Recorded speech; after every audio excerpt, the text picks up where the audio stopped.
es lo que hice y bueno, llego aquí con mucha ilusión y muy contento de estar aquí y espero tener oportunidades para demostrar lo que hago. Bueno, porque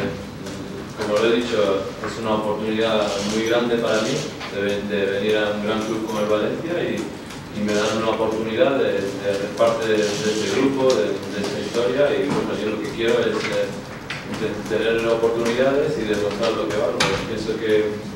no lo he hecho en España porque nunca he jugado aquí y espero hacerlo bien. Sí, hablé con él, envié un mensaje y me dijo que ya verás que te va a gustar y que es un gran club y nada más. Pienso que